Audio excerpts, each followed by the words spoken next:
So hey guys, welcome back to my channel. So previous video में हमने classification देखा disinfectants का, ठीक है। तो आज हम देखेंगे कि ऐसे कौन से फैक्टर्स होते हैं जो इन्फ्लुएंस करते हैं किसकी एक्टिविटी को, जर्मिसाइडल्स की एक्टिविटी को, ठीक है। तो इसमें पहला आता है कंसंट्रेशन। कंसंट्रेशन इट्स मीन जैसे हम जितना ज़्यादा उसका कंसंट्रेशन करेंगे, ठीक है, जैसे जितना ज़्यादा कंसंट्रेट होगा वो उतना ज़्यादा ही एक्ट करेगा। जैसे किसी चीज़ में अगर हम ज़्यादा नमक डालते हैं, ठीक है, वो जितना ज़्यादा कंसंट्रेट होगा वो उतना ज़्यादा इफेक्टिव होगा, ठीक है। तो लेकिन इसमें जो एक एक्सेप्शन है अल्कोहल का, ठीक है।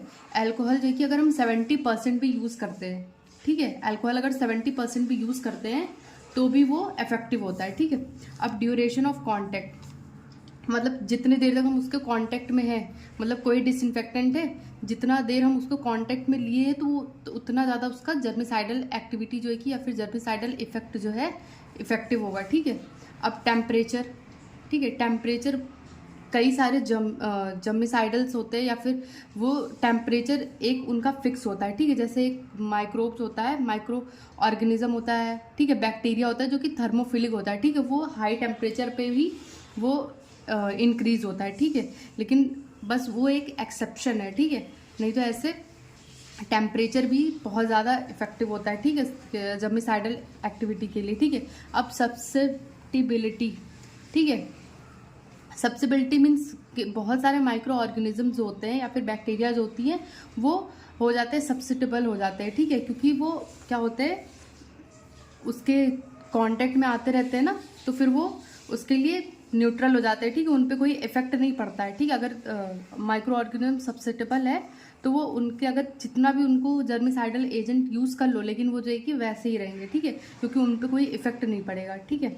ये हो गया। अब हम पढ़ते हैं कॉमनली यूज्ड एंटीसेप्टिक्स, ठीक है, एंड डिसइंफेक्टेंट। तो इसमें कॉमनली यूज में जैसे हम डेली लाइफ में जो यूज़ करते हैं, ठीक है, पहला तो बेटाडीन, ठीक है, बेटाडीन इसका जो वो होता है पोविडोन आयोडीन, ठीक है, ये हम कब यूज़ करते हैं, it is used as antiseptic, ठीक है, एंटीसेप्टिक यूज़ करते हैं जैसे हमें कोई वुंड हो जाता है, ठीक है, जैसे हमें चोट लग जाती है तो फिर हम वहाँ पे डायरेक्ट बेटाडीन यूज़ करते हैं, ठीक है। ये सॉल्यूशन फॉर्म में भी आता है और ऑइंटमेंट फॉर्म में भी आता है, ठीक है। It works by releasing iodine, ठीक है, ये क्या करता है, ये आयोडीन को रिलीज करता है जो कि माइक्रो ऑर्गेनिज्म को किल करता है, ठीक है। अब फिर प्रोलॉन्ग्ड जर्मिसाइडल एक्शन, ठीक है, इसका जो है कि प्रोलॉन्ग मतलब बहुत टाइम तक ये काम करता है, ठीक है। गिव्स गोल्डन ब्राउन कलर, ठीक है, ये जो एक स्टेन प्रोवाइड करता है, ठीक है, जो कि गोल्डन ब्राउन कलर होता है, मतलब ये अगर हम यूज़ कर रहे हैं तो वो उतनी दूर पे गोल्डन ब्राउन कलर दे देता है, ठीक है।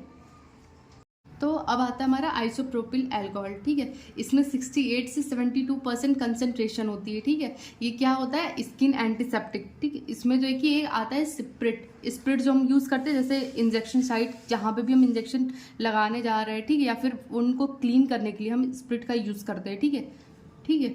अब आता है डेटॉल। डेटॉल जो होता है वो भी एंटीसेप्टिक लिक्विड होता है, ये ऑइंटमेंट में भी आता है, सोप में भी आता है, ठीक है। अब ये क्या कंटेन करता है, इसके जो कंटेंट्स हैं, ठीक है, ये पूछ सकता है, ठीक है। अब इसमें आता है क्लोरोजाइलेनॉल 4.8% विथ ट्रेपेनॉल एंड अल्कोहल, ठीक है, ये इसके कंटेंट्स होते हैं किसके, अल्कोहल की, लेकिन इसका डेटॉल का, ठीक है। डेटॉल का जो मेन कंटेंट होता है, अगर ऐसा पूछा जाए मेन कंटेंट, तो इसमें हम लिखेंगे क्लोरोजाइलेनॉल, ठीक है, क्योंकि ये सबसे ज़्यादा अमाउंट में होता है, ठीक है। अब आता है सेवलॉन। सेवलॉन हम यूज़ भी करते हैं बेसिकली, ठीक है, इसका जो कंटेंट होता है 1.5% क्या होता है, क्लोरहेक्सिडिन ग्लूकानेट और 3% सिट्रीमाइड, ठीक, सिप्रीनाइड होता है पर 100 ml, ठीक है। सेवलॉन जो कि ये भी हम डेली यूज़ करते हैं, ठीक है, सेवलॉन डेटॉल ये सब बस इतना ही है, ठीक है।